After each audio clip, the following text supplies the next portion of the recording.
And now we are. Hello everyone out there, friends, family, fans, new and old. This is Charm City Filmmakers Writing Workshop. For those of you who don't know, Charm City Filmmakers is an organization that is dedicated to helping people tell their stories. Anyone at all who is interested, who wants to join the group, anyone who wants to join the group is allowed, of course, and anyone who wants to make a film, we encourage people to make films. We make our films in waves. We are currently in the middle of the 11th wave. We have 19 films in the current production, and in a few months, we will start another wave and do, hopefully, another 20 films. The writing workshop specifically is a chance for filmmakers, writers, to write. The structure, of course, is that we will randomly generate a location and a person type, and then the four of us will each write our own script in 30 minutes based on those two prompts. The idea, of course, is that we'll just have something fresh and original. After the 30 minutes, everyone please email me your scripts, and then we will read the scripts and we'll talk about them. For anyone out there in the audience watching, if you're watching live, you want to play along, by all means, go ahead and write during the 30 minutes, and then in the chat, let me know that you have a script you want to share, and you can email it to me, and we'll read it live. We'll read it loud. For those of you who are watching this on tape, unless you have a time machine, we can't help you. Sorry. That's how that works. That's the mystery of tape. Okay. Hello. My name is Wes Thurberry. I am president of Charm City Filmmakers. Very happy to be here. Ivy, please, if you would, say hello, introduce yourself, please. Hi, my name is Ivy. I have been part of Charm City Filmmakers for the last, couple of, I would say 3 years now. I started off directing a microfilm, which was really fun to do, then moved on to doing a short film, part of the 9th wave, I believe. And now I'm going to be cinematographer for one of our wonderful members of Charm City. So anyways, happy to be here. This weekend. Let me just say quick, if I may, just to double down on that. So, like I said, the primary purpose of Charm City is to make short films. That's our big push. But we have a whole bunch of other programs, and one of them is that we do micros. The idea is that we take a script. Actually, we take one of the scripts generated in one of these writing workshops. Excuse me. And then on a given Saturday, whoever wants to can show up. We select a director from the people who show up. That director then picks a script from the writing workshop scripts, and then we film something in 3 hours. The idea is just to kind of like have the intensity of a film without going too much into like the pre-planning and the production and getting a crew and all that such as well. Anyway, so one of the scripts read tonight may one day be a microfilm. Absolutely possible. Okay, Al, if you would please say hello to everyone. Al, can you hear me? I think we've lost Al. She's frozen in thought, or it's a bad connection. While we're waiting for Al, Eric, please, just the lower half of your face, say hello. Yes. Hi, my name is Eric. I'm a filmmaker. I guess I've been with Charm City for a few years now. And I guess I'm here to write some scripts, or at least one script, or at least part of one script. So we'll see. Part of a script. All right, we have lost Al. If she comes back, we'll do it. Otherwise, so be it. Fun fact, Eric doesn't have eyes. It's very sad. It's true. Oh my God, they're back! Too much. Okay, all right.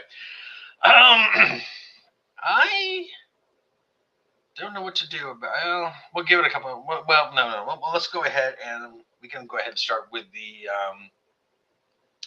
picking the topics, and hopefully Al will join us by then. Oh, yeah. Yay! There we go. Okay, fantastic. Okay. My computer's. Al, please introduce yourself. Say hello. Hey guys, I'm Al Washington. I've been a part of Charm City for about 11 years now, and I'm working on my next short vignette, supernatural horror short vignette with Charm City, and that's where we're at. Excellent and excellent. One of the things I do want to stress to everyone is we are not a group of script writers. I mean, we write scripts, but the intention is to make films. Like, we're here to make films. So not every script we write turn into a film. That's not how it goes. But I want to be clear that the intention is to make excuse me. You're fine. You're The fine. intention is to turn these scripts into working films. Hello. Oh, excellent. We got a writer in the group. We got a writer in the audience. Excellent. I also want to stress so that when we'll read the scripts, we'll write the scripts, we'll read the scripts, we'll discuss them. But I want to be clear. Part of that discussion will be what do we like to make it. I'm not saying we're going to make them. Like I said, only some of them get turned into micros. But like the intention is to think of a script not just as like a writing idea, but ultimately, at least potentially, as a film. That, of course, includes production as well. All right. With that in mind, are we ready? Yeah. All right. So let me advance. Let me add this to the stage. All right. So, as always, let's start with locations this time.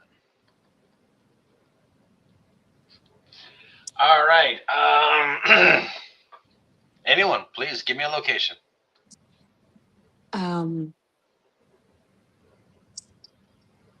Basement. Basement. Creepy. Mm. Let me see. Walk-in closet. Nice. That's a good one.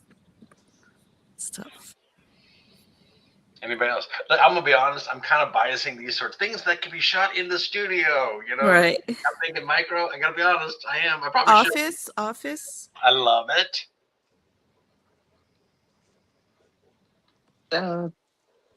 Playgrounds. I love it. Eric, you're being quiet. Join. Come on.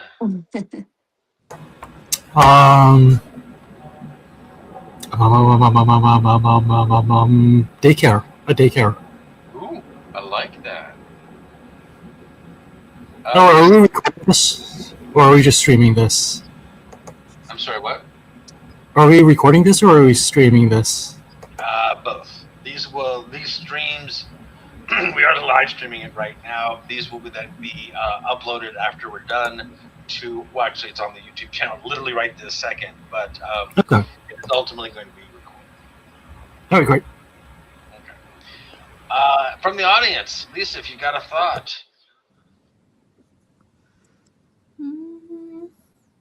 While she's thinking or typing. Anyone else from Jail? Jail. Dark. Dark. All right. Man, we went from daycare to sorry. jail. Yeah, that and then we fell off a cliff there. Courtroom. Courtroom. All right. Which, of course, you have to do before the jail. That makes sense. Yeah. All right. Al, do you have anything?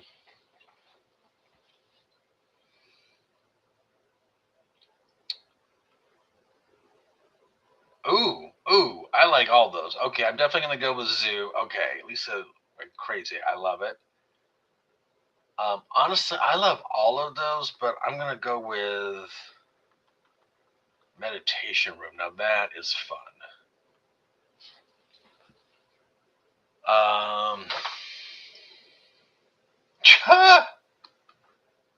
Dark. Of course, Didy's going to bring the dark. Of course. All right. You know what? I'm at a brewery. For those who don't know, and I'm assuming that's a fair number of you, we have a studio in downtown Baltimore, and it just happens to be across the street from Peabody Brewery. So. Okay, there's 12, right? 12 of them or 11? Yep. Studio. Ah, All right. I be a can little make it work. meta, studio It's in a very meta. studio. All right.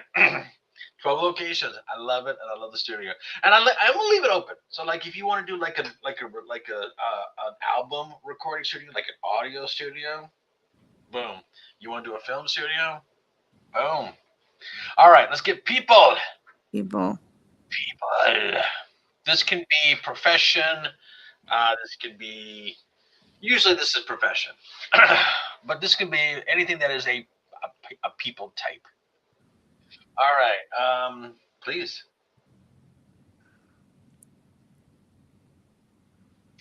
All right. Let's Um, see. Influencer.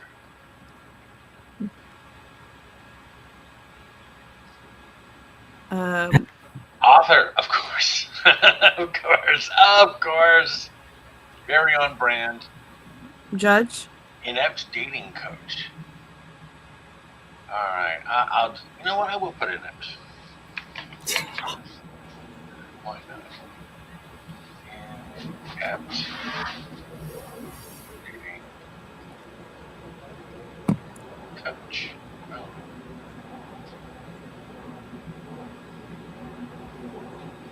Anyone else?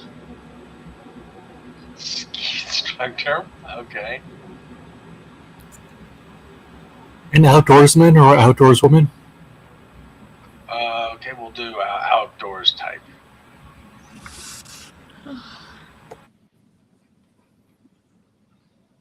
Like a lumberjack.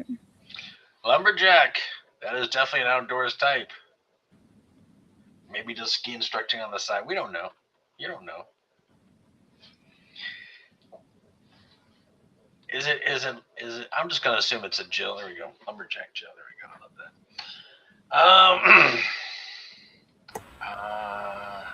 love that. AI robot.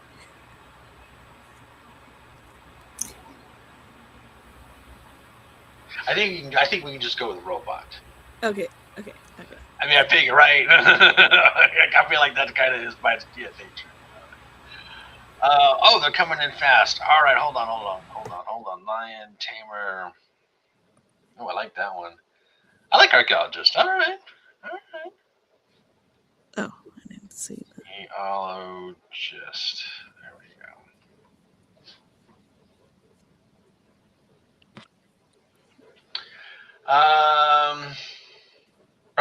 From in studio, what do we got? How about a pilot? Pilot. Oh, I like that. All right. Ivy or Al, you got something? Yeah. Like a filmmaker. Gee, I hope we get filmmaker in the studio. Oh, cult leader was a good one. Oh, cult leader came in. Oh, that is a good one. Next time. You could always put a cult leader in your thing. Just saying. Yeah, that's true. Yeah. Always allowed. All right. So, all right. Let's see if I can pull this off.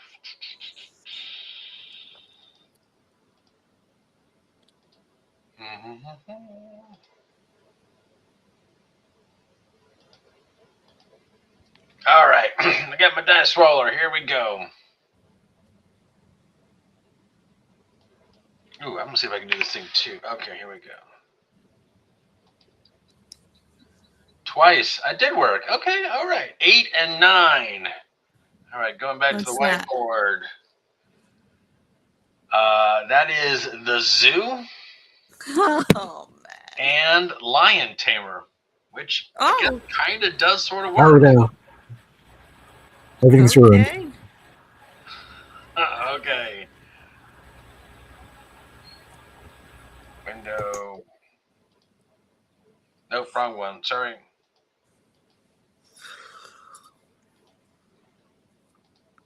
There it is. Boom. All right. Yes. So 8.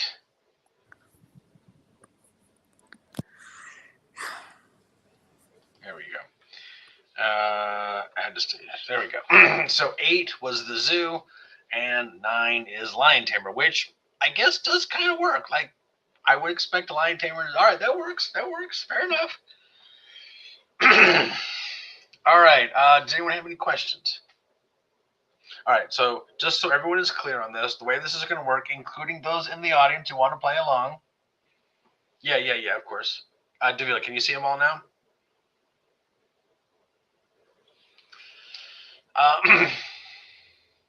Yeah, by all means, please, please, please.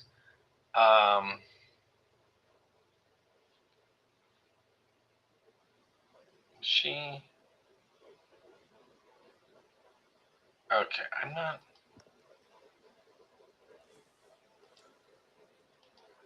All right, I got a couple of vowels going around digitally. All right, that's good. That works. That works. All right, so I'm going to put a 30-minute timer on. For those in the audience who would like to play along, by all means, please do as well. For everyone playing, please remember I need a PDF, please, ideally a script format if possible, but definitely email me directly a PDF. If you don't know my email and you want to send it to me, by all means, put something in the chat. All right. Is everyone good? Again, let me remind you, zoo and lion tamer. All right. So, where is that? There we go. Add the stage. All right. Excellent, excellent, and excellent. Take your time. As soon as the timer has finished, please email me a PDF, and we will go from there. And have fun. Have fun. See you guys in 30 minutes.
right.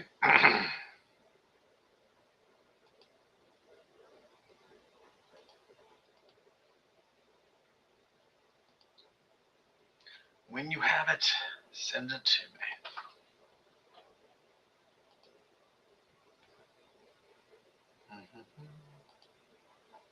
I'm going to see this as a PDF. Where is it? Trim City Micros. There it is.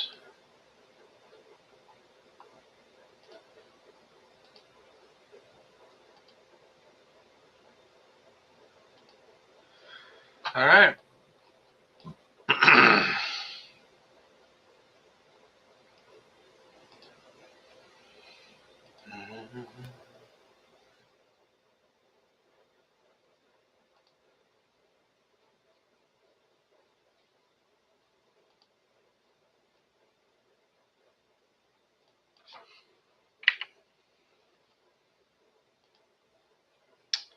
Okay. Almost there. I'm sending it. Okay.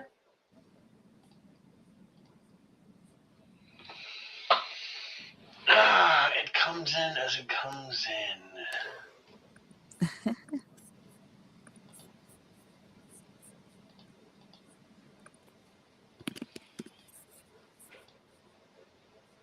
All right.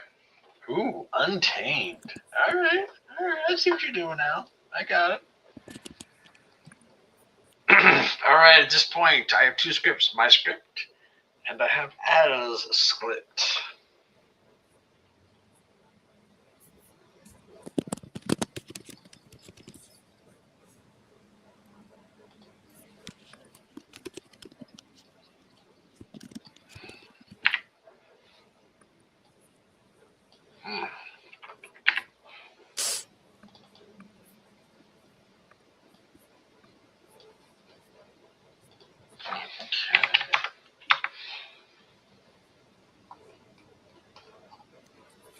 Got one.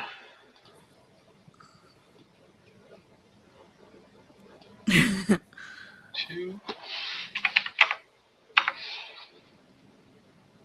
Still waiting on. I have too many characters. We only have 2 people.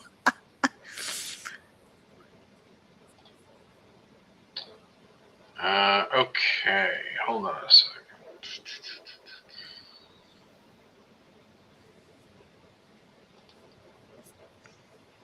If you have what I'm doing it.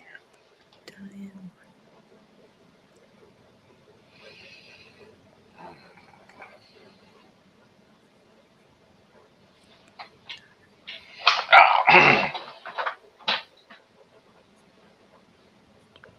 Yeah.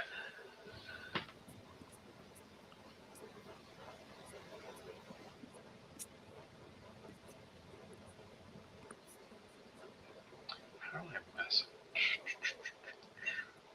There we go. Nope, that's for the studio.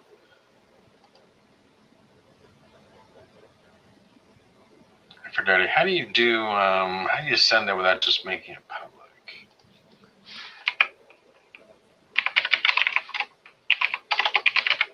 Yeah.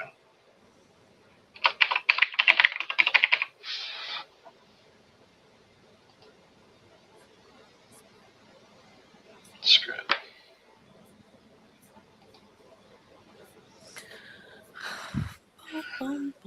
All right. So, coming in. Coming in. Okay. No, that's what I want to see. All right, I've got Ivy's. And I got an image. Download. Okay. Let's see. Let me see if I can get all that done. All right.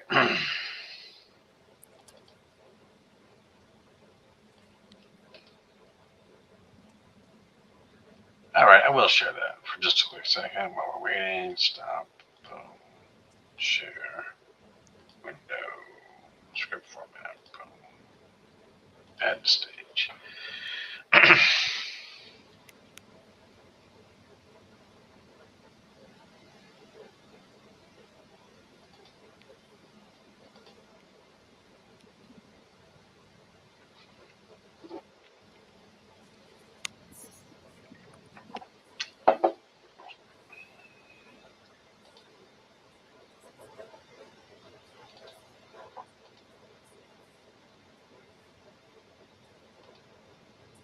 Is that a script format? Can you send me that? Is that to me or Aphrodite? Aphrodite sent it to me. Oh, okay. Yeah, I would love like a cheat sheet. I'd tell you what I would recommend, just for those who are interested. This is what I used myself tonight. There's a program called Trelby. Now, I will say normally I use Final Draft. That's my preference. But Final Draft is not free. Final Draft is very, very expensive. $300. That's crazy. Now, I didn't buy it when it was $300. I bought it a long time ago. But if you want to get a copy. Now, send it to Wes. Send it to Wes. So anyway, with the with Trelby, someone recommended it to me a couple weeks ago. I used it to write tonight. It's actually not bad. It's a little stripped down as opposed to Final Draft, but it is completely free and it works on Windows or Mac. So I would recommend it.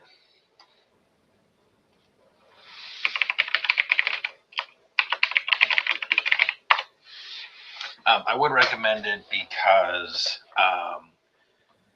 it's free. Like, it doesn't put a watermark on your script. It just lets you use it whenever you want. So if you do not already have a preferred script writing program, and of course, if you do, by all means, but if you don't, I would definitely recommend Trelby because, again, it's free.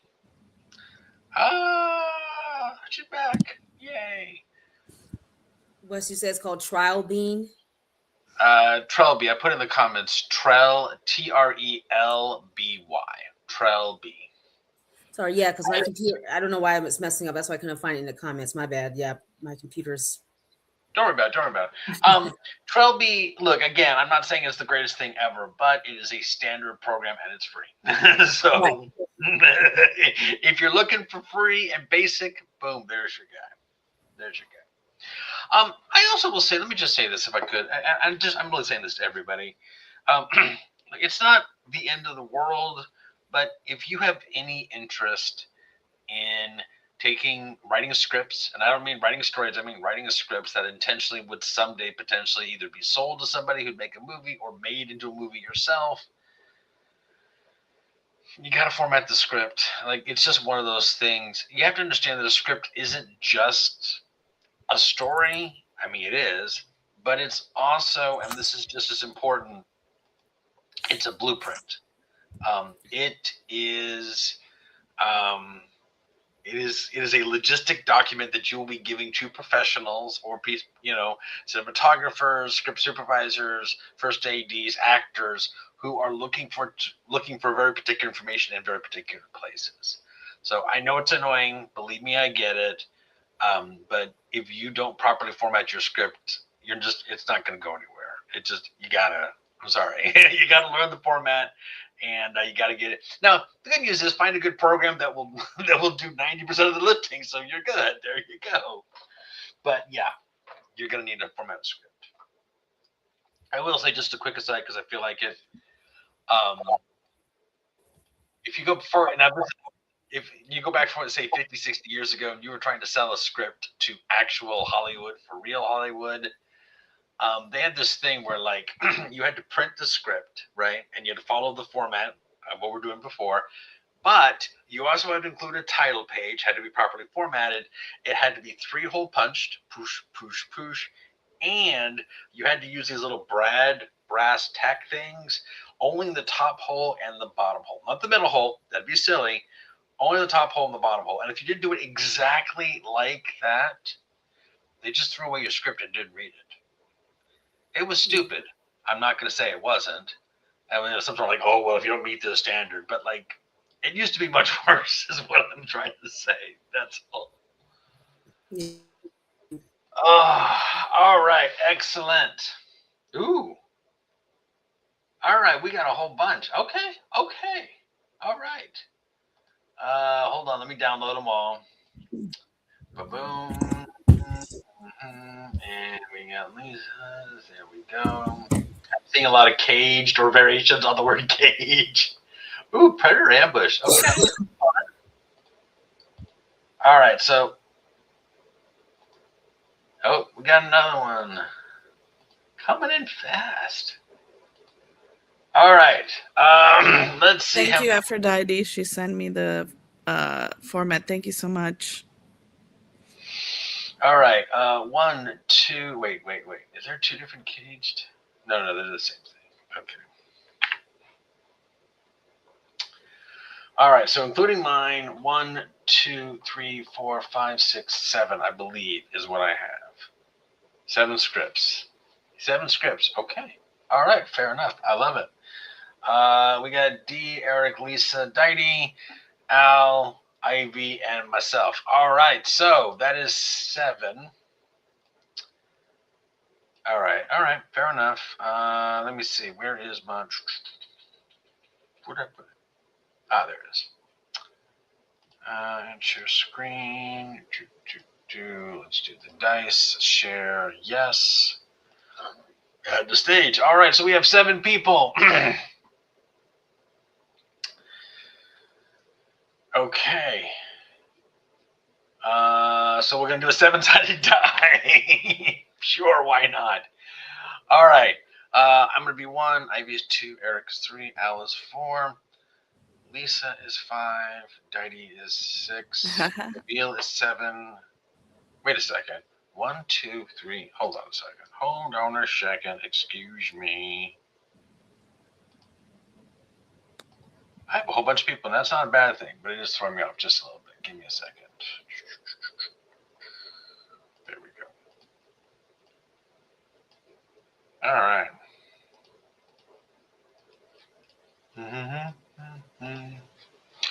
Okay.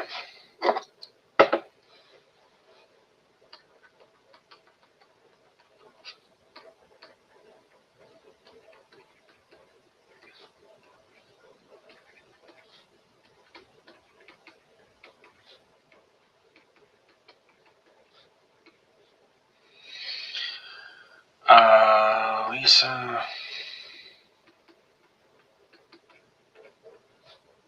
Yeah, it's not 7, it's 8. Is that right? Let me just double check. 1, 2, 3, 4, 5, 6. Who am I missing? Oh, oh. Got it. Now I understand. Okay, fair enough. My bad. That's my mistake. Where are my tools? Heck, fine.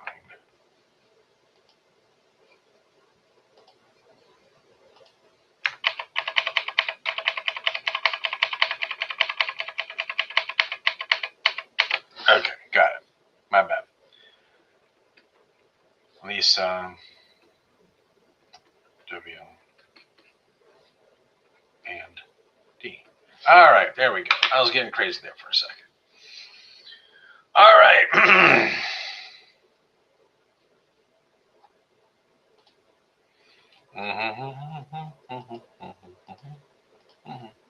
I'm getting better at this. I'm getting it.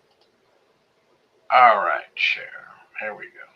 7 and roll, and the winner is 6. Deville wins. All right, here we go. Deville did. Nice. She did the. Okay, all right. Let's see. Hold on a second. It's a Word document. It's going to take me just a second to get that set up. I do not have Microsoft Word on my computer.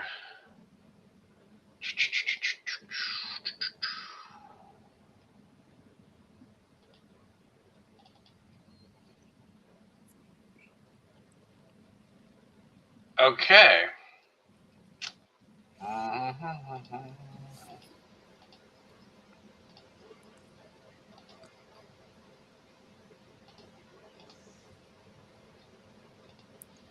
Okay.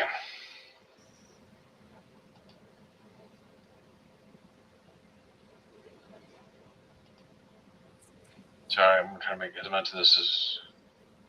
Can I make this bigger? Okay. That works. Deville, how many characters do we have? It looks like just 2: Department Director and Lion Tamer.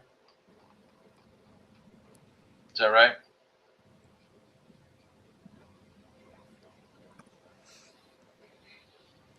All right. I'm going to assume that's right. Let's go ahead and do it. All right. I got 2 characters here, Department Director and Lion Tamer. Who would like to be Department Director? I'll do it. Excellent. Can I get a Lion Tamer? You get to tame lions. All right. There are no... actually, so you know what? I'm going to do Lion Tamer. I'm Lion Tamer. There it is. All right. The piece is the zoo. Did you look in the basement? Yeah. Check the walk-in closet? Not there. Playground? Nope. I knew I should have not hired you, especially when noticing that all your recommendations were written in sparkling crayons. Even the bats have no respect for you. I would have preferred a ski instructor job or a lumberjack position. Hell, I would have agreed to work as a filmmaker in a meditation room. Yet here we are. Did you check the daycare room or the crypt? Yes and no. Though I don't know which of the 2 is more terrifying. Oh, okay. What is terrifying that the zoo maintenance placed the enter at your own risk sign by your work area 2 weeks ago? The sign is still there. They just don't respect me after finding I was a violin player for the tortoises at my last job. The one you lasted less than a week? It's not my fault. I did not deserve all the torture complaints. And now we have a missing lion. Maybe it's at the studio where they were filming the Animal of the Week. As long as he is not having a beer at the brew house across the street, because he will be having it with the lion tamer stew, if it were up to me. Uncle, that is not really fair. Well, at least we would save some money on lion snack orders. I am quitting your department. I heard flamingos need a PR writer after people find out they were just storks colored pink. Dun, dun, dun. All right. Extra credit for including Yeah, that all was the other awesome. suggestions. I will definitely give you that. I heard that about flamingos too. I did. It's true. Shocking.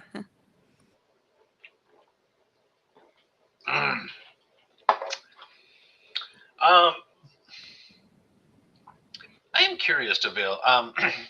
What do you see as like the location for this? You didn't specify. Do you see like this is happening like in an office of the zoo? Do you think like having actually at the lion enclosure? Like, where would you want to see it set? Assuming you're still out there.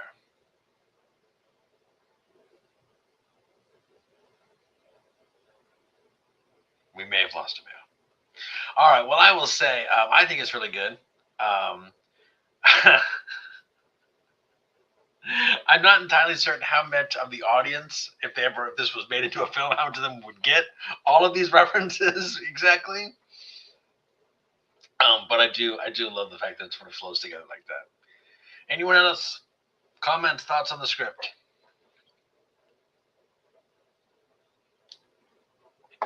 None. I enjoyed it. It was pretty colorful, and the dynamic between, I thought it was interesting that you chose that the director was his uncle. That was nice. Yeah, so some of the references are obviously for inside baseball for this session, but the stuff that was like original to it I really liked like the part about the flamingos and playing violin for the turtles and things like that. That was a lot of fun. I like that. All right. All right. Fun works for me. I got no problem with fun whatsoever. All right. So let's move on.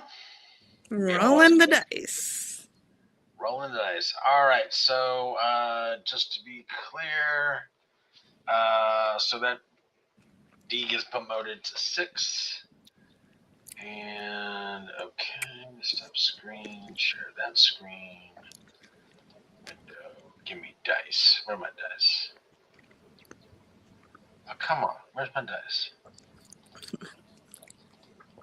Is that it? Nope. All right, give me a second. I lost my dice screen. Oh, there it is. I don't know why I couldn't find it. All right.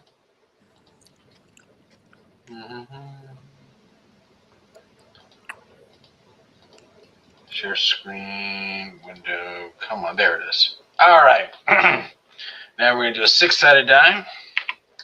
And we're going to roll. Oh, and we get a 1. Oh, wait, that's me. Boo! Boo, the dice are rigged. Oh, wait, am I sharing? No. Well, okay. Then it didn't happen. Never mind. It was me. Okay, I lost. That was me. All right, fair enough. Fine. It had to happen at some point. Yeah.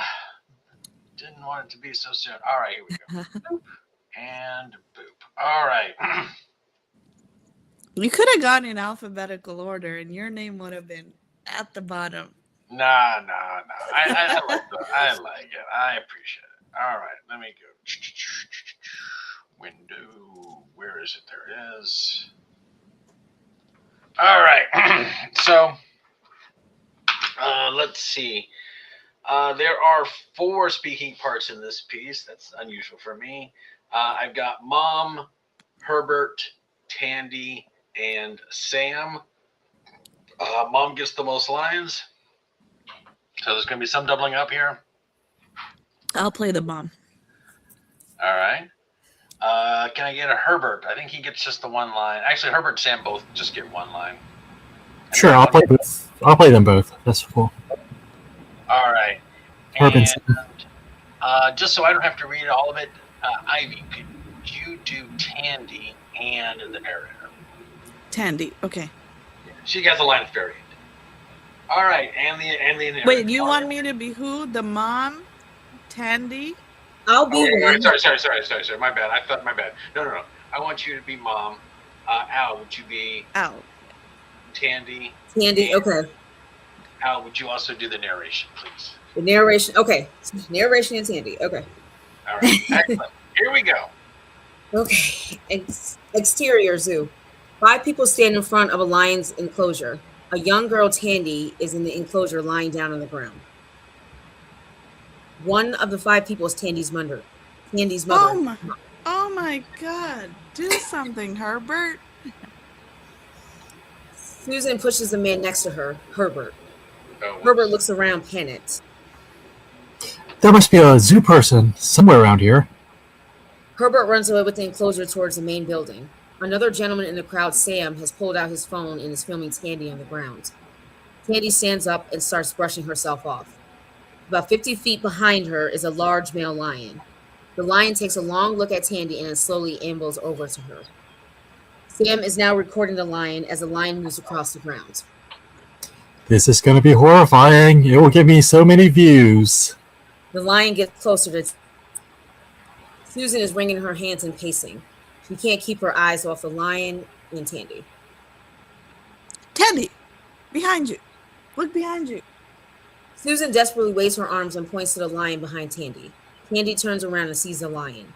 The lion stops just 5 feet away from Tandy. The lion growls angrily. He scratches the ground impatiently. Susan is holding her breath. Sam is filming the entire sequence.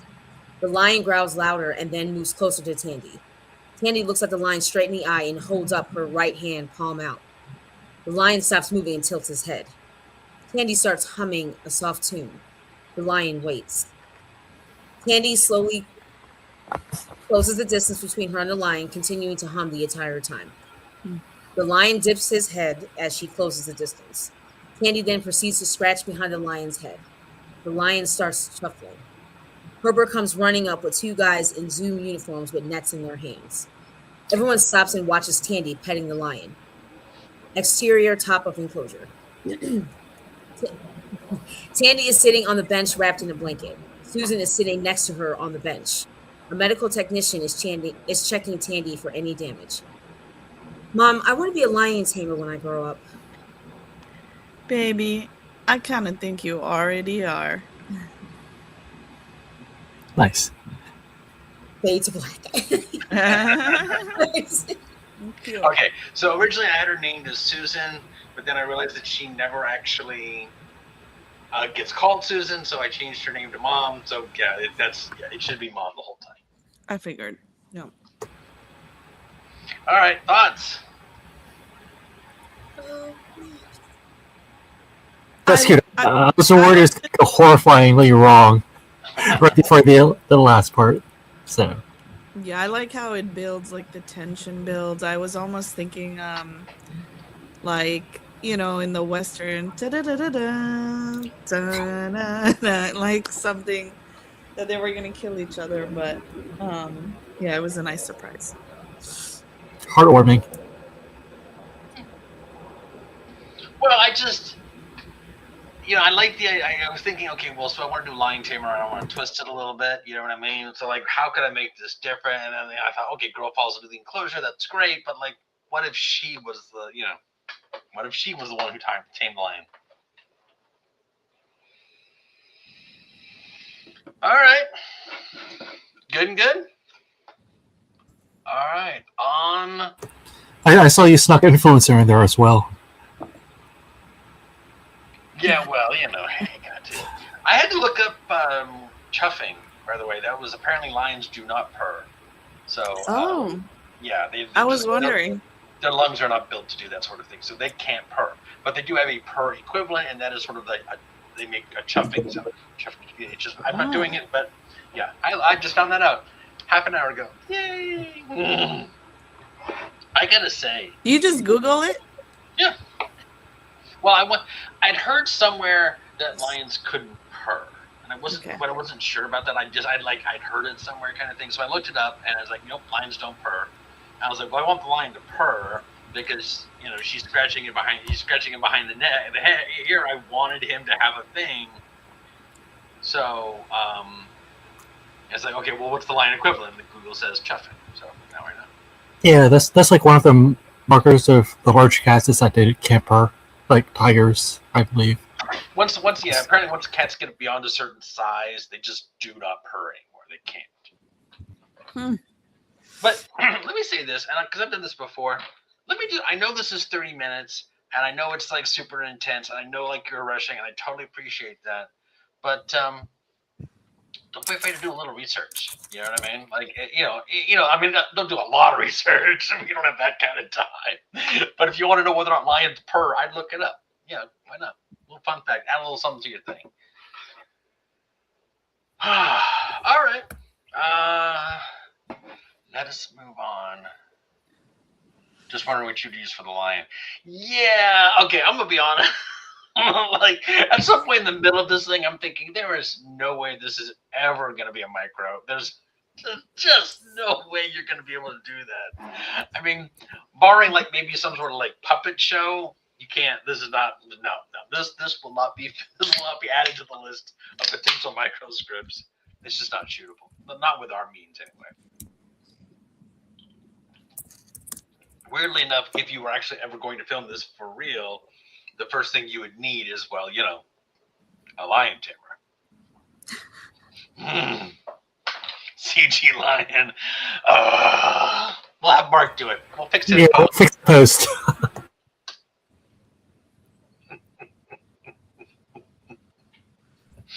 Just get get a cat and put like a little mane around its head. There we go. Anyway. All right. Let's see. All right. That takes out Wes. 1, 2, 3, 4, 5. We got 5 to go. All right, I'm just going to do the dice roll. We don't need to jump back and forth, back and forth. Share screen, window, dice. All right. We are now down to a 5-sided die, whatever that means. All right, here we go. Roll. Room 4. And the winner is 1, 2, 3, 4. Lisa. Lisa wins. All right. Let's see. Lisa's was caged. Let me open that up.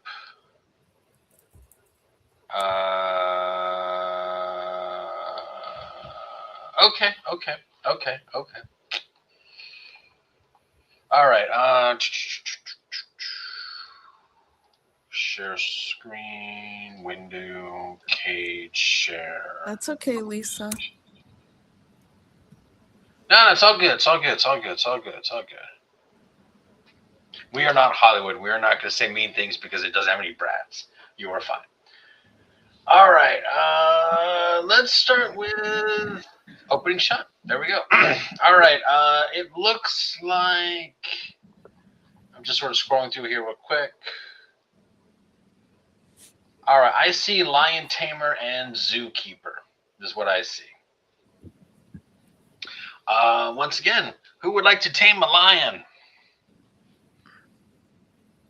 Otherwise, you're keeping the zoo. Come on. I'll do it. That's fine. A lion tamer. I'll do it. Which one are you doing? Tamer? Yeah, that's fine. I'll do it. All right.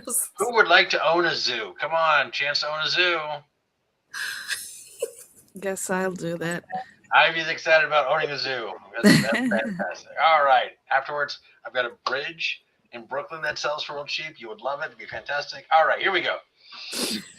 This is Caged. Mm. All right. A lion. Opening shot, a lion sleeping in a cage, peaceful, content after a meal. Camera pans, fades, cuts to a close-up of the lion tamer, and we begin to hear his thoughts.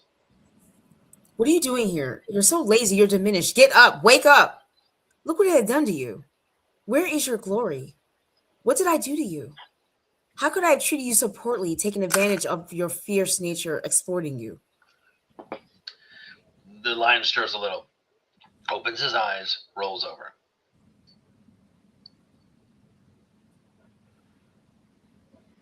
I think it's lion tamer again. Oh, Al's frozen in thought. Okay, yeah, it froze. Okay.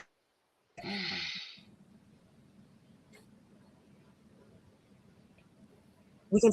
You will remember your way. It's like riding a bike. You get back on the prowl. You're still fit. I'm sure that there are lady lions waiting for you. I just feel terrible how I yelled at you and I snapped that whip. It's like I was possessed with a fury. I couldn't control myself. It was a crowd. They kept yelling and it was like I was high on adrenaline and every other kind of endomorphin.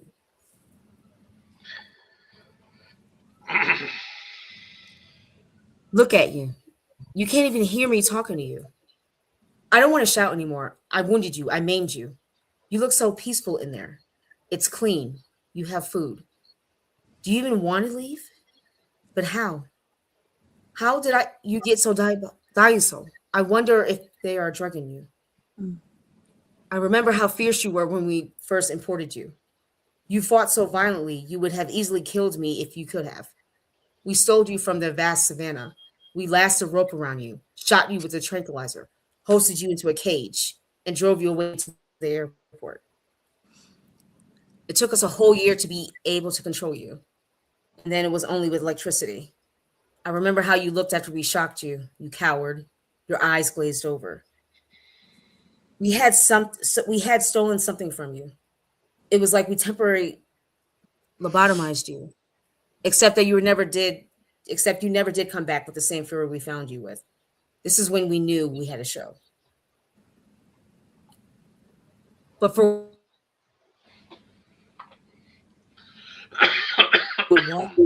defeated, beaten back into the caravan after your performance, you got so skinny you stopped eating and then you couldn't stand. You were starving yourself. And now look at you. You fat? You're fat. Are you happy? Can you think right? What would happen if I stepped into that cage? Would you finally have your way? Sir, could you please stay back from the cage? This is a real African lion. Oh, right, sure. Hey, can you tell me, are you ever going to release this one back to the wild? I know sometimes you do that. Oh no, unfortunately, this one would die in the wild. His eyesight is poor and he has suffered some muscular damage. I'm not sure how, but he limps a bit. He just wouldn't make it out there anywhere anymore. Better to keep him here and make him as comfortable as possible. But would he rather die in the wild? Don't you think he would be happier? I don't know. He might get mauled as soon as he gets there. You mean would he rather die in battle like a Viking? Hadn't thought of that. I'm not sure he is that kind of consciousness. Okay, just make sure you stay away from the cage. He does get feisty every now and then. Okay, thanks. Zookeeper walks away. Camera pans to the lion. Tamer then cuts to the lion sleeping in the sun.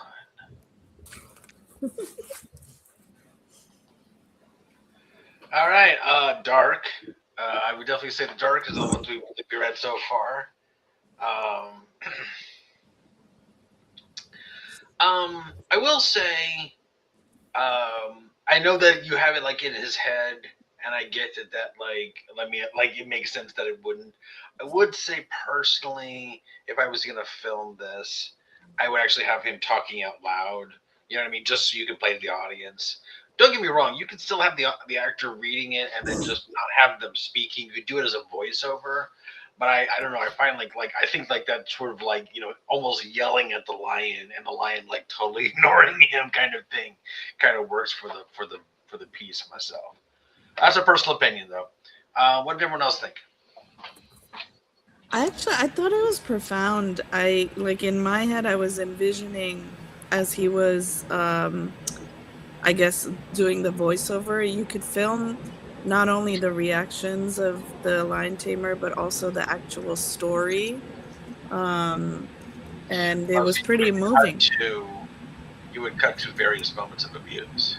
Yeah, you could see it visually. And I also thought it was pretty profound. I always find dying kind of interesting and, dying with honor. And I don't know. I thought it was really good. Yeah, it almost works. If you didn't go the way with the inserts, it almost works like a monologue. Like it felt very stage-like to me. I'm trying to think which one of the possible Shakespeare plays, but it feels like somebody who's monologuing to the lion, but actually kind of also speaking to themselves. Because I'm sure that the lion tamer is also, I kind of envision him as somebody old and kind of at the end of his career as well.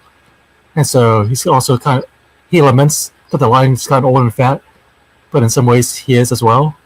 I don't know. That's kind of what popped into my brain as we were reading it.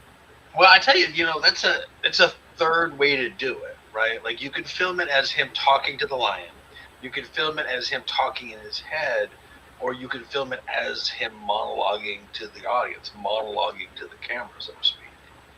Or he can say it himself, yes. Yeah. Well, but I mean, you know what I mean? So that's just another way to do it, quite honestly. I think that could be kind of interesting. Either way, you're going to want to definitely hear this voice. Was that on Thought Bubbles? I thought that was him actually speaking. No. Well, okay. It starts with camera pans, fades, cuts to a close-up of the lion tamer, and we begin to hear his thoughts. Oh, okay. Written into his thoughts. I was just carried away by Al's reading of it. It was quite captivating. Look, any one of these works. It all depends on I think they all have these slight narrative tints, so it kind of depends on what you want to say. Is this energy between between the lion and the lion tamer, with the lion not giving much? Is it literally just him yelling at himself? You know what I mean? Like all of those say slightly different things. You know what I mean? Yeah. That feels like a director question to me. I gotta say, honestly, depending on how you film this, you could technically film this without ever having to get a lion. You know what I mean? You could, in theory, you could find stock footage of a lion sitting in a cage because you never have a shot with the two of them together, right? So you could just find a good stock footage of a lion just sleeping in a cage, boom, and then put your actor in something that looks like he's standing in the same space. You know what I mean? Even if they're not, kind of thing. You could fake this one. Honestly, if I had a choice, and I'd love to hear your thoughts on this one, Eric, in particular, what do you think about rear projection? I think it's more trouble than it's worth. You think you could pull that off with this? Yeah, but I think the counter shot works better. Separate them. Okay, fair enough.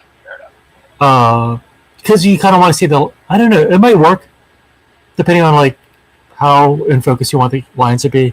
Because rear projection, you can kind of tell. I mean, it may work.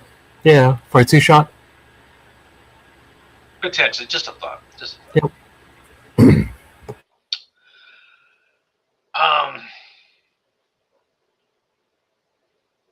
This is the one we use the CG line. Right? This is the CG line one. Is this it? All right. No one actually hangs out with velociraptors. It's true. Velociraptors are very uncool. That's why no one does it. It's like, I mean, they invite people, but like, once you do it once, you're like, no, I don't want to. No, I'm good. I'm gonna do my own thing. Velociraptors, not cool. All right. Let's take a look. Where are we at? All right, so that is Lisa down. All right. All right, Ivy, Al, Eric, and D. All right. Mm-hmm.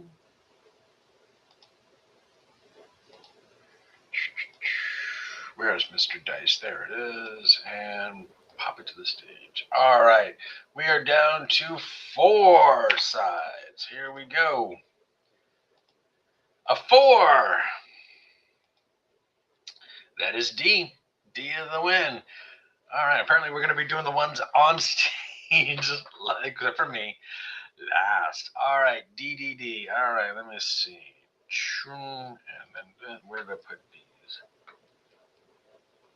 Give me a second. Bye, Aphrodite. Go. Do your thing. All right. Miguel. All right. Where are you? I thought, no, did I not download it? I could have sworn I did.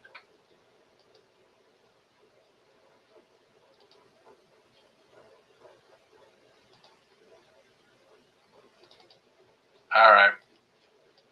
Got it.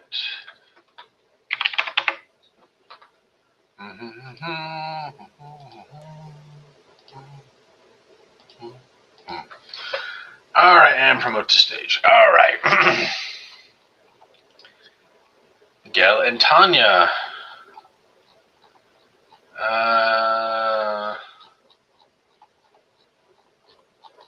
right, looks like we've got Baby Girl, Miguel, Thomas, and it looks like Missy. Though they don't do most of it. Okay.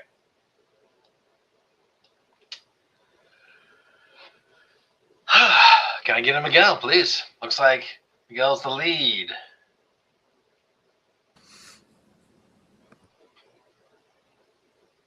Miguel, anybody?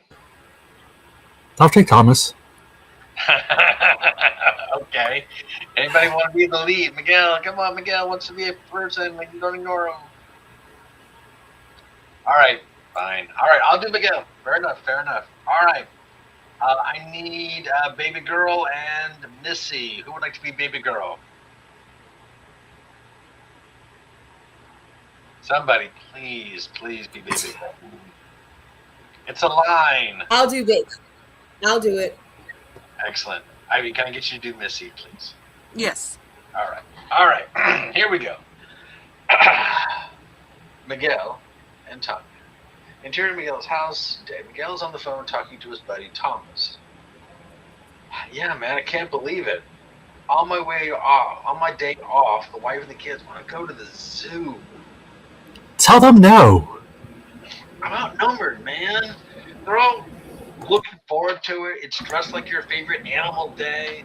Lisa made outfits, everything. Initially, she gave me a pass, but the kids want me to go. Enjoy your family, man.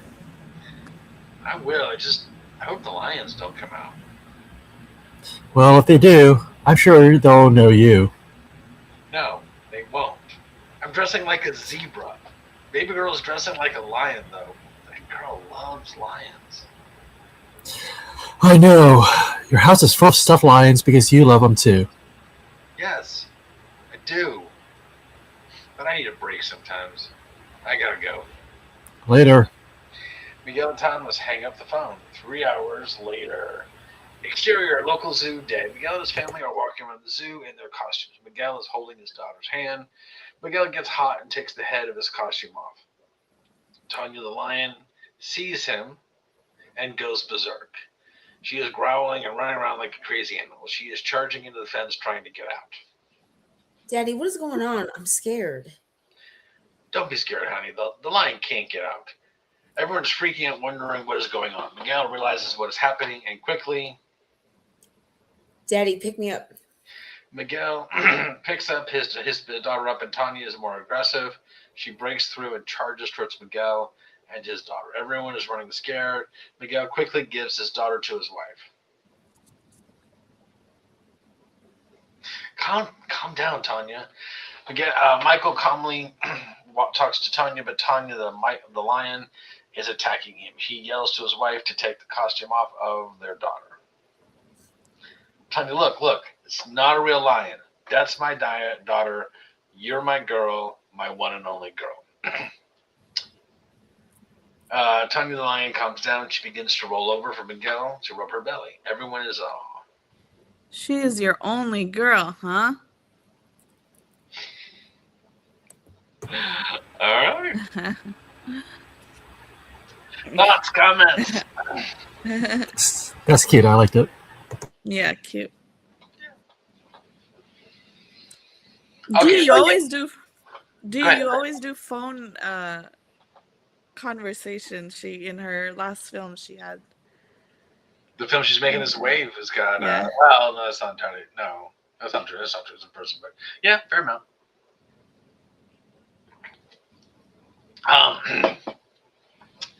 I do like. Okay, so I guess. So Miguel is the lion tamer. Is that the idea? Dia, you out there?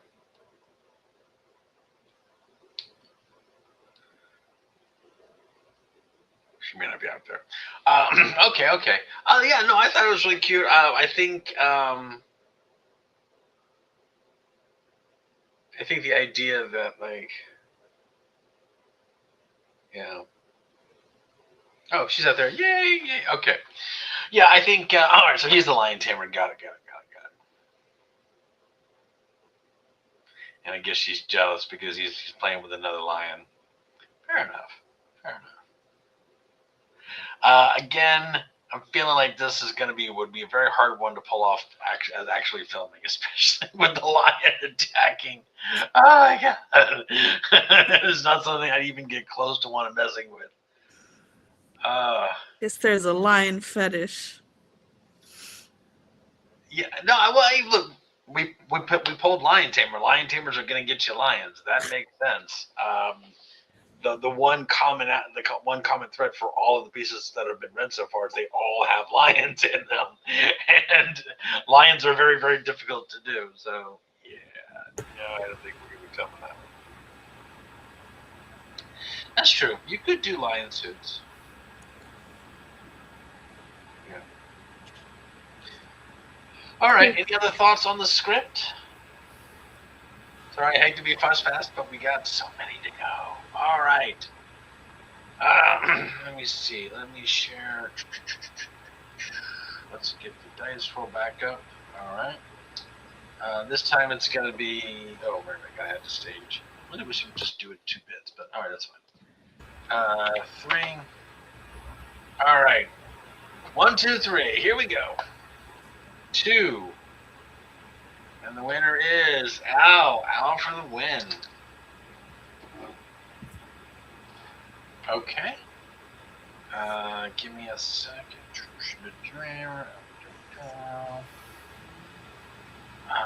Let's see. Yours was Untamed. Oh, right, the first one that came in, of course. Oh yeah, it's very short. All right.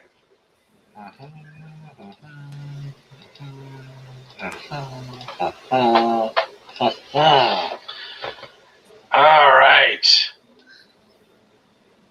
Script title. I have the. Oh, never mind. Oh, I can't. Okay. It's all. Don't worry about it. Don't worry about it.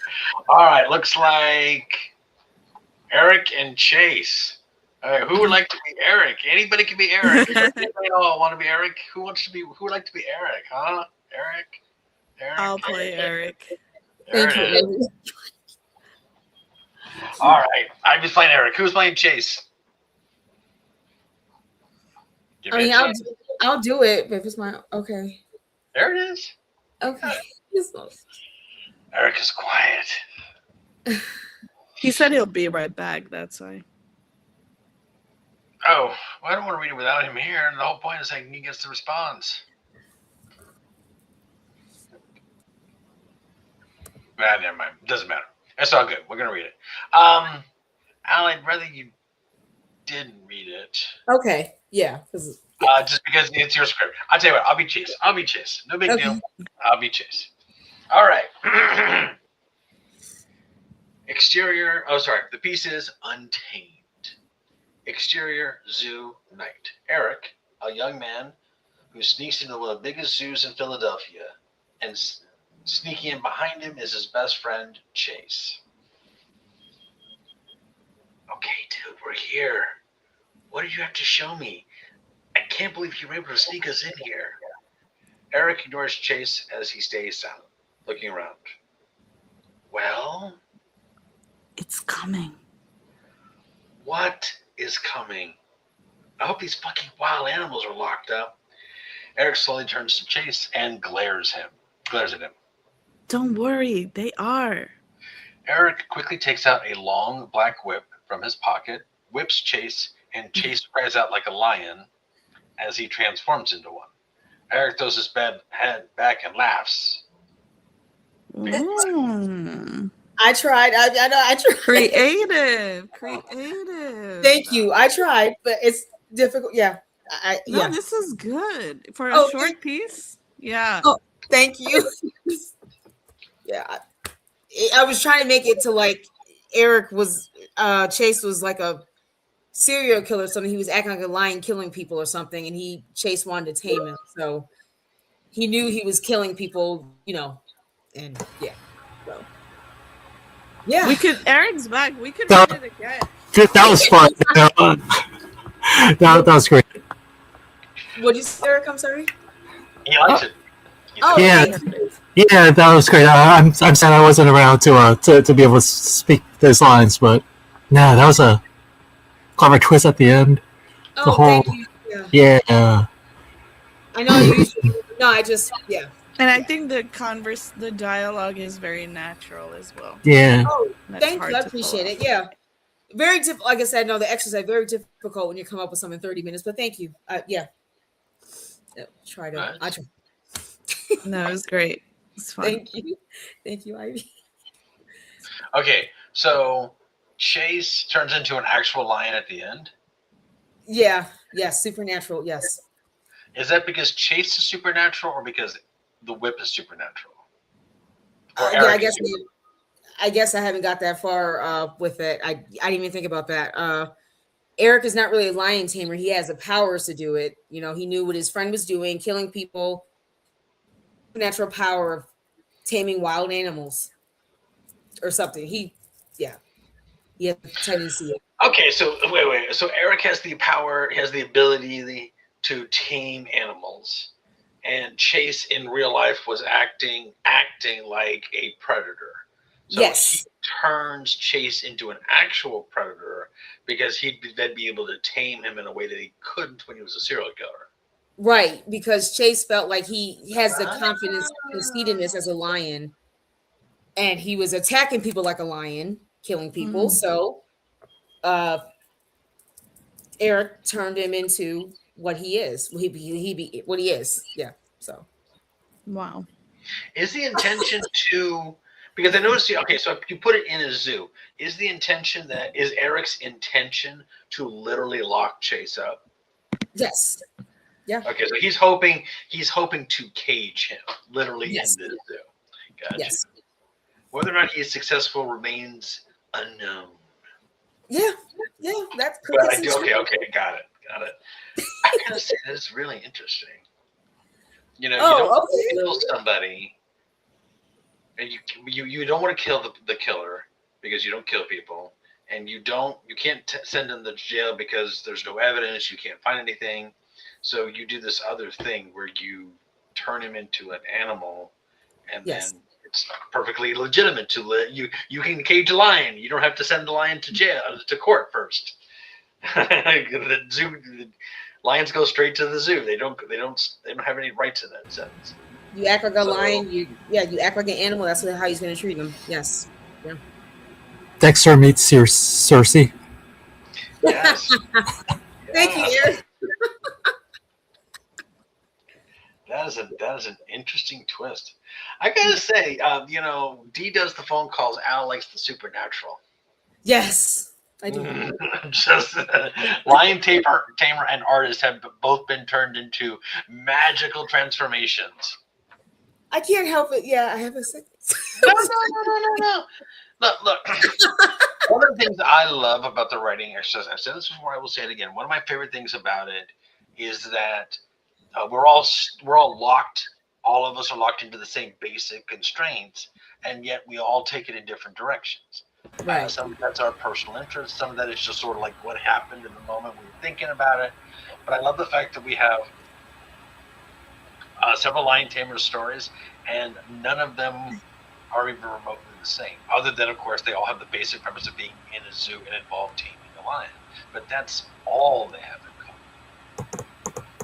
You know, we've got Eric with a taming with a magic whip. We've got a little girl doing it. We've got a guy dressed up in a zebra costume doing it. Like they're all lion tamers, but they're all radically different in terms of what they do. We got a lion tamer who feels terribly guilty about his career as a lion tamer. That's wildly divergent. I love that. That's one of my favorite things about this. So no, all good. All good. All right. Any others? Questions, points? All right. We are down to the last two. All right. Let's get that dice roller. Where are the dice roller? Come on. There we go. Share, promote. Boom. All right, we are down to a flip of a coin. And the winner is one, who is Ivy. Ivy. And all right. All right, let me see. Where did I put? Ivy's was the juror. Okay, don't think I opened that one. Got it. I didn't realize, but I do have a lot of characters. Okay. But but maybe like one person can read for all the jurors, I was thinking. Okay. I'll do it. Okay, cool. So Thank besides you. the jurors, what else do you have? Charles is like one of the main guys, so. Okay. Wow, you have 5 pages. All right. Well, yeah, you'll see why. But Eric, you want to read for Charles, or? Can I get it, Charles, please? Sure, I'll jump in on that. All right. If I will do the jurors, I guess I will do everything that is not Charles. That's all right. Or the juror. So the Not juror is not Diane Charles Martin. and not juror. I will do all the other parts. All Well, right. the jurors are Diane Martin, Rita, Leah. It's pretty much everyone else is a juror. Oh, you could do okay. the bailiff. There's a bailiff. You could do I a will be bailiff. the bailiff. So All yeah, right. Al, it's everybody else basically. Okay. So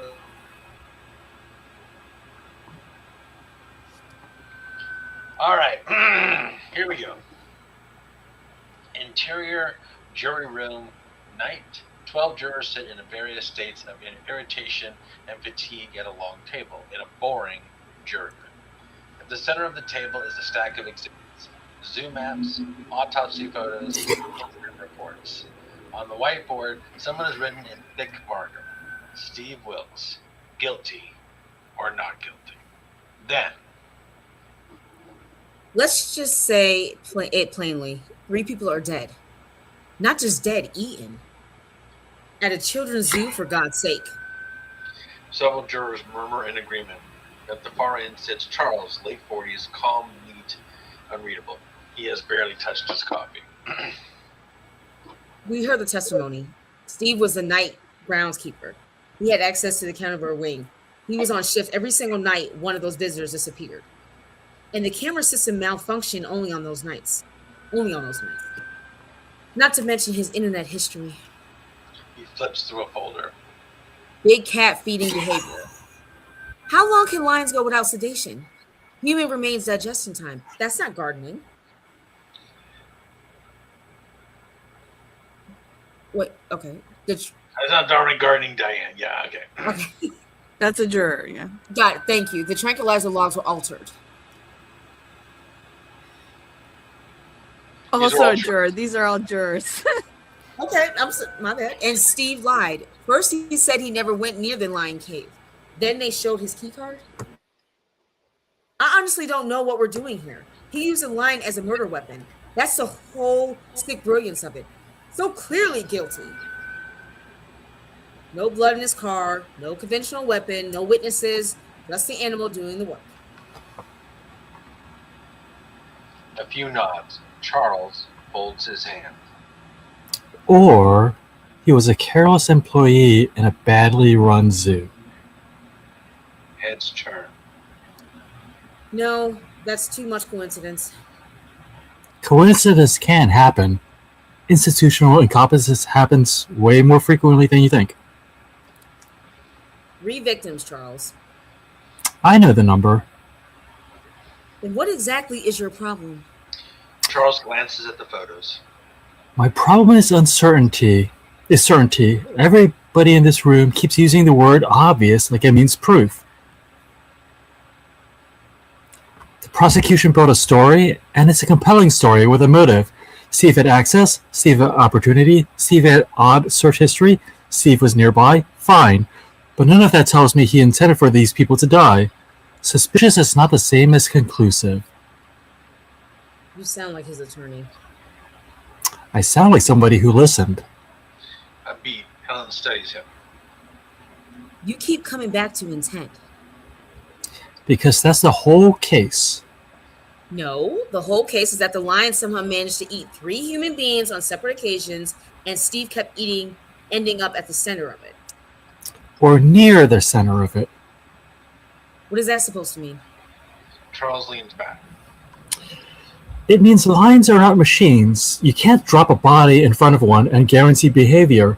You can't assume timing. You can't assume appetite. You can't assume aggression just because a prosecutor says predatory instincts. Several jurors stare. How would you know that? I read. Apparently more than the rest of us. Duh. Diane walks to the evidence board, jabs at a photo. Victim 1, teenage boy, climbed a service fence after hours. Victim 2, women from out of town, vanished during a private evening event. Victim 3, maintenance contractor. Every one of them found partially consumed in or near the lion habitat. And what about the meat hook in the utility corridor? Animal blood and human tissue. No. What's believable is how badly everyone wants us to be tidy. Okay, so say your version out loud. What is it? Steve's unlucky. The zoo is haunted. People just happen to wander into a lion's mouth 3 different times. Or Steve cut corners. Or Steve was afraid he'd lose his job if the zoo's safety failures came to light. Fear makes people lie. That does not make them serial killers. I swear this room is making me crazy. Then explain the lion. You all keep talking about that animal like it was some wild demon roaming free. It wasn't. Lions can be conditioned, redirected. Conditioned? Charles looks down at his folded hands. Maybe I've spent more time around animals than most people. You know what I think happened? I think Steve saw signs. Bad signs. Signs that somebody had been inside the restricted areas. Signs that feeding patterns were off. And instead of reporting it, he buried it. Because cowards do that. I think he is innocent. And your mystery person just vanished? Then the bailiff opens the door a crack. Need anything? The door shuts. Rita gathers her purse, agitated. The jurors look confused. They decide to go for a coffee break. As Charles stands, his shirt pulls up and a camera zooms in to a keychain that reads, Morgan State Zoo. There's a meat hook linked to his keychain. All I can say is somebody totally failed at voir dire. Because the real killer should not have ended up on the jury. Yeah, and there was like a part I was thinking, like, one of the jurors, like, oh, how do you know about animals? Shouldn't you like not be here if you do? But I thought it would give it away because I wanted a shot where like the audience knows. I cheated a little bit because I had the premise idea in my head before, but like I wanted the audience to know, like, oh, it was him and not like the rest of the jury. Wouldn't Charles want Stephen to be Yeah, so found guilty?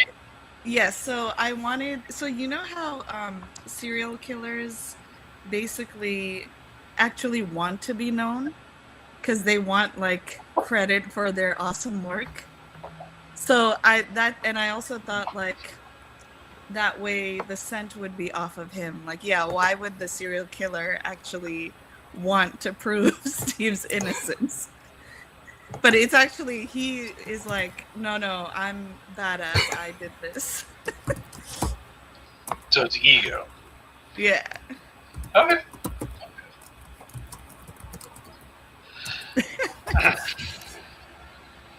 Well, I mean, no, congratulations though, because you got 5 pages out. So kudos. That's Seriously. insane. That's insane. Yeah. So kudos. Yeah. I will say small technical note, just saying, drop the juror 1, juror 2 thing. Okay. If you're going to give them names, then give them names. I will say, though, none of them talk to each other. You know what I mean? And what I mean is none of them call each other by name. So it is also at the end of the day going to be juror 1, juror 2. The only person who gets the exception, Charles is. he's not there. Like even Charles, I don't think anybody calls him Charles. They did say, yeah. The lady said Charles, yeah, but only one time. Yeah, you're right. Well, if you don't give them any names, then it's completely open. So like it's like 12 Angry Men.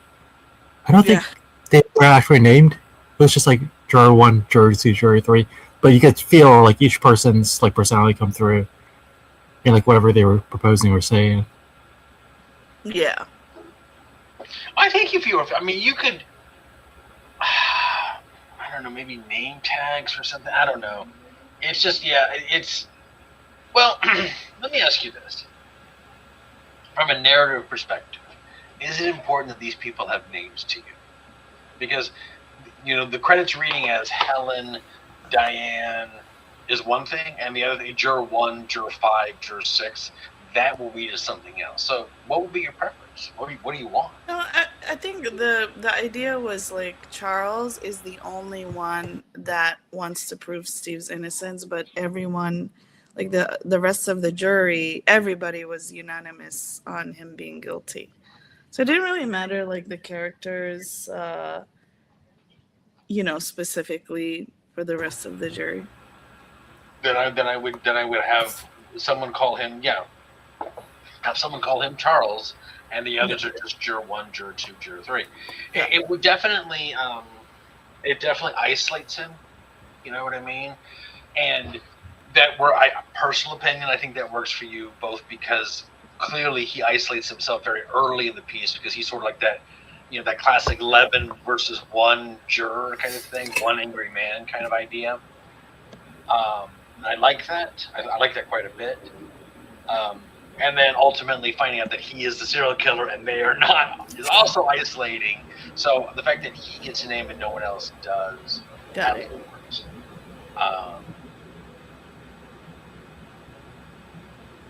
I gotta ask. Okay, so I gotta ask. So why does Charles do it? Is he just a serial killer, or did these 3 people have something specifically that antagonized? I mean, was it personal or was it just pure serial? That's a good question. I didn't think about his specific motive, honestly. I really I feel like sad- none of this piece doesn't ever really talk about motive at all, honestly. Yeah. No, it was more the fact that you get more into the psychology of a serial killer and the ego part, like his defense for Steve, but not necessarily. Yeah, the audience doesn't get like a specific motive as to why he is actually doing it. He obviously thinks that he's better than everybody else. He understands animals. He understands, the human condition. Suggestion, please. I think once he gives in and he says, "I understand animals," you could potentially add a little bit of a predator speech. Something along the lines of, "This is how a predator thinks. This is why a predator kills," and it's like really his motivations. You know what I mean? That kind of, that serial killer thing, like I killed because I'm an animal at heart, kind of something along those lines. Okay. I think because here's the thing, the thing about twists, and again, speaking to everybody here, the thing about twists is the tricky thing about twists is you have to write 2 different movies, right? You gotta write a movie where no one sees the twist coming, like the twist doesn't make any sense at all, and you've got to write a second movie where when they watch it the second time, the twist makes sense. Do you know what I mean? Like that's the thing that sucks about twists. Is like if you don't pull off the second one, because one of the more famous twists of all time in movie history, of course, is Sixth Sense. And the thing is, no one sees the ending coming. But then once you see it and then you watch the movie again, it's like, well, yeah, no one talks to Bruce Willis. It makes complete sense. Like, oh my God, I get it. Can't believe it. So, do you see what I mean? So, yeah, you need to drop some clue or. And I would do a predator motive speech. The reason these 3 people are dead for real is because a human predator decided they were meat. You know what I mean? Yeah. Just a suggestion, just something there, but just be aware that please keep that second viewing in mind, because properly done, the second viewing makes twists hold. They make them work. Some of the worst twists in the world are ones where the second viewing doesn't make any sense. Is there a name for that in storytelling? Like a certain foreshadowing, maybe? Something like that? Probably. Is there anybody out there who's got a thought? Chekhov's serial killer. It's just Chekhov's motive. Yeah. It's just the thing about twists. There are some films. That makes sense. There are a lot of films that are meant to be watched differently the second time. The thing is, some people do that well, some people don't do that well. It's just the nature of it. And I think you make him egotistical and arrogant. That's coming through brilliant. Yeah. Like, I read. Like, fuck Yeah. you, okay? Yeah. I read too, all right? Come on. So, no, I think you've got that. I think the only piece missing You're is right. the motive. Yeah. The only piece missing. Cool. Well, Thank you. don't worry. Charles will meet a wizard with a black whip at some point in the next movie.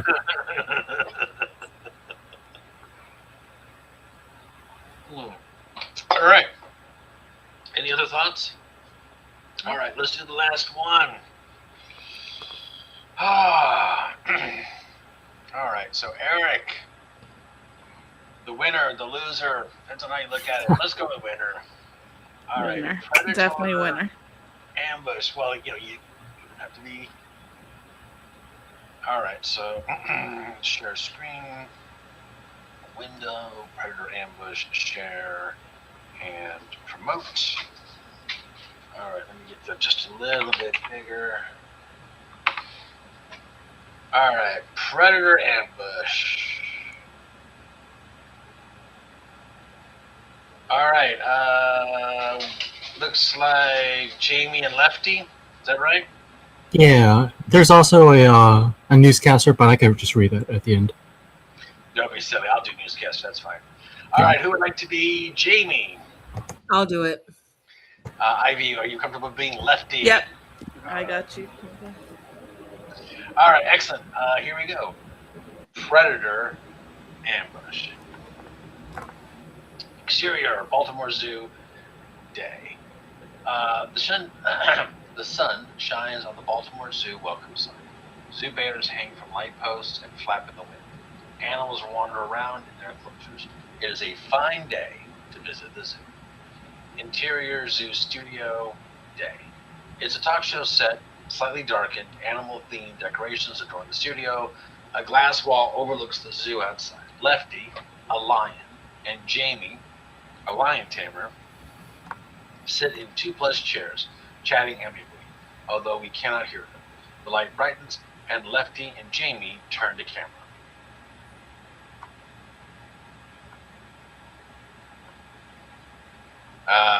Who's Jamie? Al, we've lost you.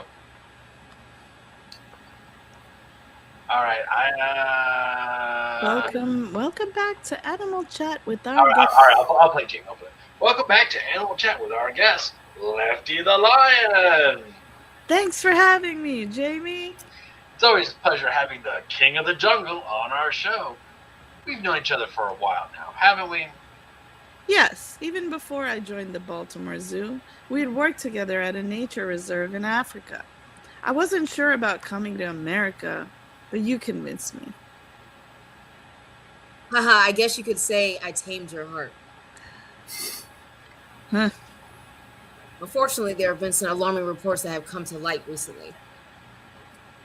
Wait, now. So, what do you have to say to allegations that other predators bring down prey animals and lions just swoop in to claim the kills as their own? Scurrilous rumors, I say. But here we have clear video evidence of what just happened, of just that happening. Insert video of hyenas taking down a gazelle, then a lion running up and scaring them off, claiming the carcass for himself. This is an outrage. I don't have to take this abuse. I'm out of here. Exterior Baltimore Zoo day. Footage of the zoo overlaid with an ever-increasingly panicked online post of rumors of a lion on the loose in Baltimore. Finally, overlay of a news article claiming lions are not on the loose at the Port of Baltimore, despite a photo circulating online purporting as much. The Port of Baltimore told 11 News the photo is fake. Cut to black. Exterior Lion Park, Bolton Hill day. Lefty lounges near lion statues, sipping a coffee. Yeah. The computer froze up for the 50th time. That's why. I'm sorry. Yeah, this. Okay. Apologize. Technical issues are always a thing. Okay, so it's not a person in the lion costume. It's just actually just a talking lion who just hangs out and loves a good brew. It could be a guy in a lion costume for the purpose of filming. Yes. But I mean, in world, this is kind of this is just a place where the animals talk. Kind of. Yeah. Well, I mean, it could be an anthropomorphic lion. It's the concept is he's just a lion just hanging out. I get it. I get Yeah. Yep. If we wanted to do an claymation, it could be like the earlier Wallace and Gromit, right? That's true. It's true. So the media, they're trying to hide this. No, so speak about Googling. I Googled Baltimore lion, Baltimore Zoo lion, and then Google autocomplete suggested escaped. And then I clicked OK, and apparently there have been like recurring rumors every few years that like a lion's on the loose in Baltimore. I think the recent one was just like a year ago. Like people were just posting on Facebook or whatever that they saw some lion on the loose. But I think the big one was in 2021 when like literally News 11 was like, "There's no lion on the loose." So it just kind of happens every year. And I figured that it'd be like, you know, he storms out of the studio and all of a sudden everybody's like panicked that there's a lion on the loose, but he's just chilling out, having a beer in Bolton Hill, or having a coffee, I guess, for the family-friendly audience. I do like the meow, but like whatever. See, they can't purr, but they can meow. Right? Yeah. Question mark. Well, if they can talk, then they could definitely meow. They could say meow, absolutely. I just like the whole like scurrilous rumors. Mhm. Just makes me think of Lefty as kind of having a very posh kind of persona. Like, how dare you, sir? Kind of thing. And I like that. I like that quite a bit. Your lion is unlike any of the other lions in this piece. I mean, he is royalty, king of the jungle and all. So. Of course. Oxford trained. I understand. I hear you. I get it. So no, I like that. He's just like, as if. And then he storms out. Lies, all lies. It's too close to home. I do love that lion wandering in Baltimore. They get pictures, and it's like, no, I mean, technically he is loose in Baltimore, but he's also just having a coffee, so it's like, we're okay, everyone's okay, don't need to panic. And I do like him hanging out near the lion statues. That is a nice touch. I would put a guy in a costume. And you could film this. You could absolutely film this. There's nothing about it. I mean, it wouldn't be a micro because at least for me, if I was going to film this, I would want to go to Bolton Hill. And you could totally do that with a permit, but you can't do that with a micro. I don't know. I mean, it's one pickup shop. You could definitely shoot all the inside stuff. Feel like in the studio as a talk show set. And then just pick up like the B-roll of the exterior of the zoo, B-roll of some guy in a lion costume wandering around with a coffee in hand. Oh, I don't. Yeah, like I'm saying, like this would be an easy half-day shoot. Yeah. Like absolutely. I wouldn't change a thing. You'd want to get just the right actor for Lefty. Okay, I gotta ask. Why Lefty? Is he left-handed? Is there something? Has his left paw been damaged? Oh, I thought. Well, Andrew Cleese, obviously, but no, it was just because I was like, all right, Leo the lion, but that's kind of cliche. I wanted to make kind of gender neutral, so Jamie or Lefty could either be a boy or a girl actor. So yeah,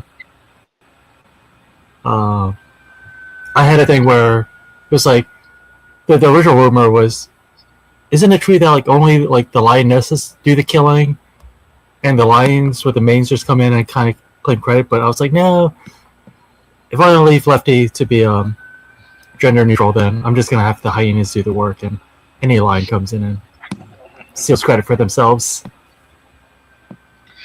So you're saying potentially you could see a version of this where Lefty is a guy, is a man, male lion, and then instead of it being hyenas, you would have it be the lionesses do all the work.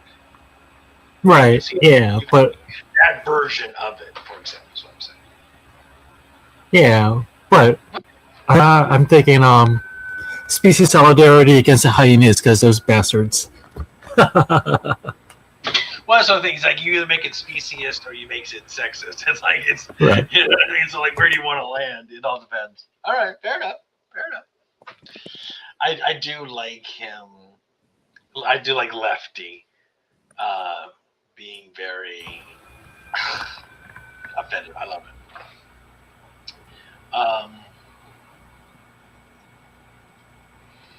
Yeah, I completely agree with Doville on this. One of my favorite things, I will say it before, I will say it again. One of my favorite things about the writing workshop is that we start with the same prompt and go in completely different directions. Those were radically different directions. Every line was different. Every lion tamer was different. If you had said, if you asked me what kind of lion tamers we would have gotten, I absolutely never would have guessed talk show host. I promise. It would not have been on my list of potential line things. So, tamed my heart. I like Lefty looks at the camera like, oh god, that was awful. I think I will also say I think you do a really good job. The dialogue here feels very talk show. It specifically feels very much like two people who have done this quite a few times. You know what I mean? Like, oh, it's back, doing our own thing. And the dialogue feels like I really do feel like these characters have known each other for quite some time. That Lefty is used to the talk show circuit, that they've been on this thing a million times, and there's a certain camaraderie with Jamie. Like, oh, it's Jamie again. That's nice. So, no, I think your dialogue is fantastic. Thanks. I mean, I will point out that it's not 5. I'm just gonna say, but still, All right. This went a little bit longer than I thought. I do apologize. Though, extra stories. Seven Stories was fantastic. I do want to say to the audience, we do this on the second Monday of every month. So we will be doing this again on June 8th. And if you are part of our live audience, we will read all right, if we get a billion scripts, we won't. But we will be reading scripts from the audience. So please tune in next time. With that, I want to thank everyone and have a great night. Thank you so much for everyone attending. Thank you very much for my guest writers and their tremendous scripts. And thank the audience. That was some really good scripts. I agree with Doville. We had some really good stuff tonight. Fantastic work. Excellent work, everyone. Thank you, guys. A lot of fun. Bye. All right, bye.